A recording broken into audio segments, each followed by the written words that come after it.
And I could see the entire crowd just singing along to it as well, with their hands in the air.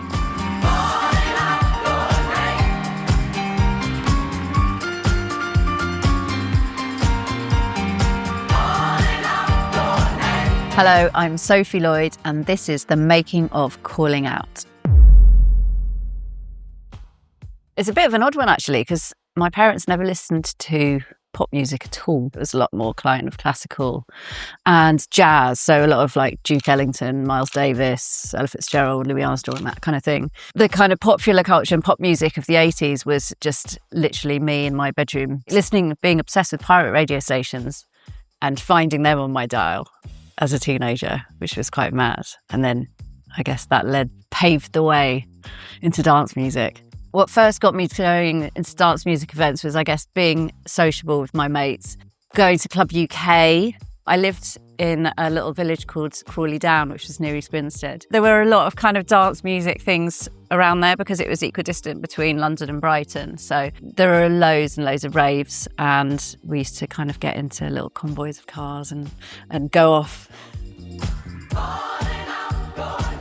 I don't really know what made me want to start DJing myself, really. I would just sit there with my stereo with the finger on the record button and then like press record. First forays into DJing was when I was at uni in Brighton. I didn't have enough money, and I was also way too scared to go into all the record shops because they were so intimidating because they were full of blokes. So I used to buy like vinyl from the market, which was outside the station in Brighton, and it was every Sunday. That's kind of where I discovered disco and was kind of joining the dots between disco and dance music and what people had sampled.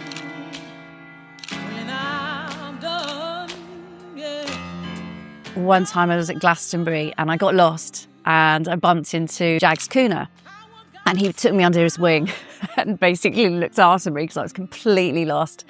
And one of the conversations we had while we were walking around Glastonbury was, he said, "Oh, why don't you do music production?" And I said, "Well, because I'm not musically trained." And he was just like, "Well, loads of people aren't musically trained." And he said, "I'm going to introduce you to my friend Darren. He's an engineer. I think you'd work really well together." One of the first things that I did with Darren, it was an edit of Herb Albert's Rise. I put it on my SoundCloud, and somehow Greg Wilson heard it and emailed me. He said, "Would you like to release it on my label," which was A&R Disco, and it's a vinyl only release. And I think subsequently it's been pressed up, well, several times actually, I think.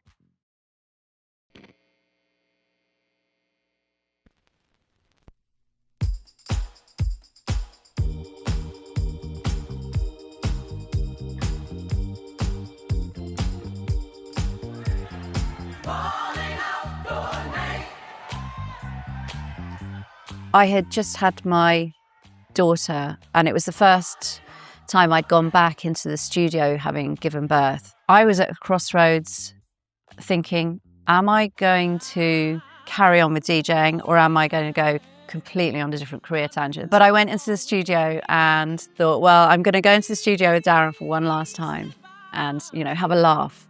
And I think sometimes when you go into somewhere with not very much expectation, I think sometimes things come naturally. The instrumental, I think we wrote that in a couple of days. The vocal took a bit longer. Found a couple of a cappellas which I liked and kind of mashed up the words, rewrote words, kind of turned it into a bit of a melody and kind of came up with Calling Out, but still had no one to sing it. That was when Andy Yamhu came in, who ran Midnight Riot Records, and he was working with Amp Fiddler on a project at the time. And I called him up and he said, well, how about I ask Amp? Because I know he works with James Brown, who are absolutely amazing. I think they'd absolutely smash it. So he called up Amp, who then contacted the Dames, and there we are, there we have it. They were like the best people for the job, and they're absolutely amazing to work with. We had to do the vocal recording remotely because obviously they're based in Detroit. So that was kind of tricky because I was a bit worried about how they'd deliver it. Obviously you know, I didn't have an example of a vocal apart from like a really kind of jumbled vocal, which was very much a demo track. And when they sang it, they absolutely smashed it. And they sent back a couple of versions. And it was like a proper goosebump moment. When I first heard that vocal, it was just like, wow, okay, they nailed it. Piano on the track is Darren Morris, who is my co-writer and studio engineer. He's absolutely brilliant.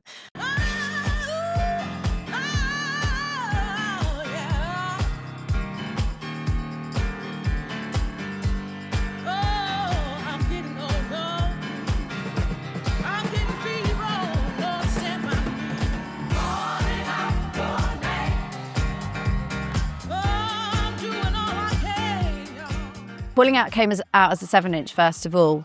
When it got signed to Classic, Simon Dunmore suggested that as part of the promotion, it should go out as a 7.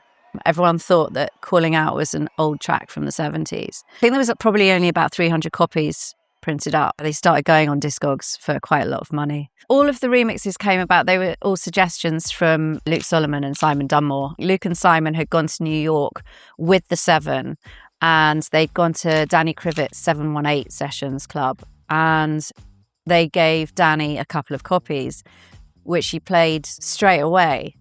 And he played one into the other. And he turned around apparently and said, "Can I do an edit of this?" And I got a text message from Luke Solomon. I opened this text. Danny Krivet would like to do an edit of Calling Out. And I literally just like burst into tears, like obviously joyful tears. And then he suggested Floor Plan do a remix, which I was like, they're never gonna want to do that, are they?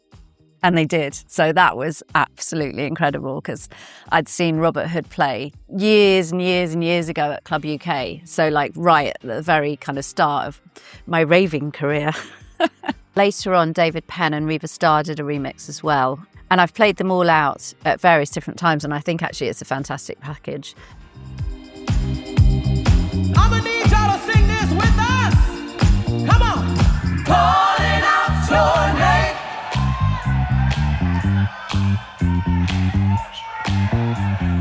Calling out your name.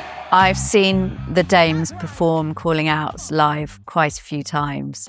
Each time it gives me absolute goosebumps. The first time I actually got to see them perform it live was the first time I met them.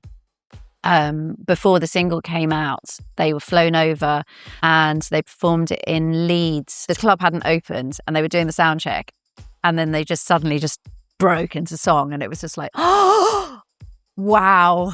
Also at Printworks, actually, that was wonderful. I could see the entire crowd just singing along to it as well, with their hands in the air. Definitely one to tell the grandchildren.